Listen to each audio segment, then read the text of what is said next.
Medical కాలేజీల ప్రైవేటీకరణకు కూటమి ప్రభుత్వం ఉత్తర్వులు జారీ చేసింది. ఏపీలో 10 మెడికల్ కాలేజీలు ప్రైవేటుకు అప్పగించేందుకు ఆదేశాలు జారీ చేశారు. పీపీపీ పద్ధతిలో 10 కాలేజీలను అప్పగించేందుకు నిర్ణయం తీసుకున్నారు. తొలి విడతలో 4 మెడికల్ కాలేజీలు పీపీపీ కింద ప్రైవేటుకు అప్పగించనున్నారు. పులివెందుల, ఆదోని, మార్కాపురం, మదనపల్లి ఫేజ్ 1లో అప్పగించాలని నిర్ణయం తీసుకున్నారు. ఫేజ్ 1లో 4 కాలేజీలను డెవలపర్లకు అప్పగించేందుకు చర్యలు చేపట్టాలని ఆదేశించారు. ఫేజ్ 2లో పెనుకొండ, పాలకొల్లు, అమలాపురం, నర్సీపట్నం, బాపట్ల, పార్వతీపురం మెడికల్ కాలేజీలు ప్రైవేటు పరం చేయనున్నారు. మెడికల్ కాలేజీల ప్రైవేటీకరణకు కూటమి ప్రభుత్వం ఉత్తర్వులు జారీ చేసింది. ఏపీలో 10 మెడికల్ కాలేజీలు ప్రైవేటుకు అప్పగించేందుకు ఆదేశాలు జారీ చేశారు. పీపీపీ పద్ధతిలో 10 కాలేజీలను అప్పగించేందుకు నిర్ణయాన్ని తీసుకున్నారు.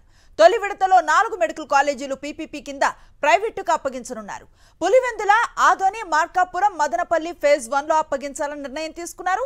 ఫేజ్ 1లో 4 కాలేజీలను డెవలపర్లకు అప్పగించేందుకు చర్యలు చేపట్టాలని ఆదేశించారు. ఫేజ్ 2లో పెనుకొండ, పాలకొల్లు, అమలాపురం, నర్సీపట్నం, బాపట్ల, పార్వతీపురం మెడికల్ కాలేజీలను ప్రైవేటు పరం చేయనున్నారు.